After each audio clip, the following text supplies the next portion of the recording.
For most of our history, human technology consisted of our brains, fire, and sharp sticks.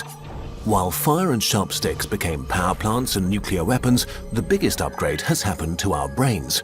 Since the 1960s, the power of our brain machines has kept growing exponentially, allowing computers to get smaller and more powerful at the same time.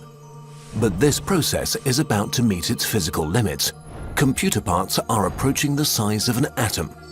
To understand why this is a problem, we have to clear up some basics.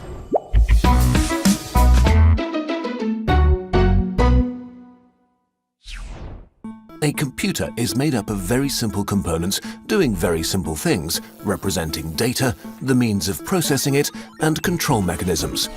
Computer chips contain modules, which contain logic gates, which contain transistors.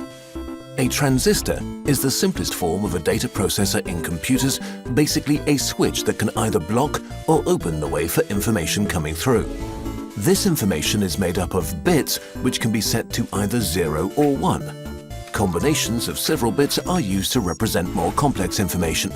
Transistors are combined to create logic gates, which still do very simple stuff. For example, an AND gate sends an output of 1 if all of its inputs are 1, and an output of 0 otherwise. Combinations of logic gates finally form meaningful modules, say for adding two numbers. Once you can add, you can also multiply, and once you can multiply, you can basically do anything.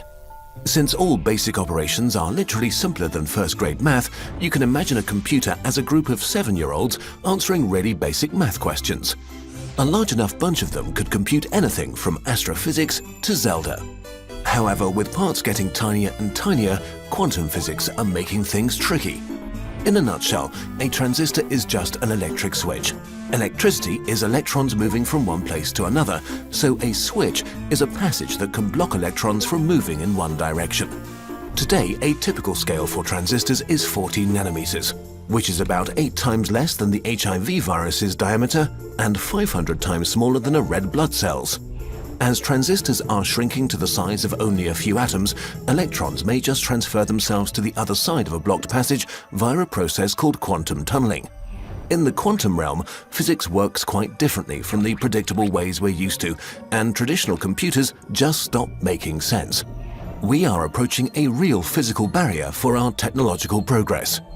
To solve this problem, scientists are trying to use these unusual quantum properties to their advantage by building quantum computers. In normal computers, bits are the smallest units of information. Quantum computers use qubits, which can also be set to one of two values. A qubit can be any two-level quantum system, such as a spin in a magnetic field or a single photon. 0 and 1 are this system's possible states, like the photon's horizontal or vertical polarization. In the quantum world, the qubit doesn't have to be in just one of those, it can be in any proportions of both states at once. This is called superposition. But as soon as you test its value, say by sending the photon through a filter, it has to decide to be either vertically or horizontally polarized. So as long as it's unobserved, the qubit is in a superposition of probabilities for 0 and 1, and you can't predict which it will be. But the instant you measure it, it collapses into one of the definite states. Superposition is a game changer. 4 classical bits can be in one of 2 to the power of 4 different configurations at a time. That's 16 possible combinations, out of which you can use just one. 4 qubits in superposition, however, can be in all of those 16 combinations at once. This number grows exponentially with each extra qubit. 20 of them can already store 1,000,000 values in parallel. A really weird and unintuitive property qubits can have is entanglement, a close connection that makes each of the qubits react to a change in the other's state instantaneously, no matter how far they are apart. This means that when measuring just one entangled qubit, you can directly deduce properties of its partners without having to look. Qubit manipulation is a mind-bender as well. A normal logic gate gets a simple set of inputs and produces one definite output. A quantum gate manipulates an input of superpositions, rotates probabilities, and produces another superposition as its output. So a quantum computer sets up some qubits, applies quantum gates to entangle them and manipulate probabilities, and finally measures the outcome, collapsing superpositions to an actual sequence of zeros and ones. What this means is that you get the entire lot of calculations that are possible with your setup all done at the same time. Ultimately, you can only measure one of the results, and it will only probably be the one you want, so you may have to double-check and try again. But by cleverly exploiting superposition and entanglement, this can be exponentially more efficient than would ever be possible on a normal computer.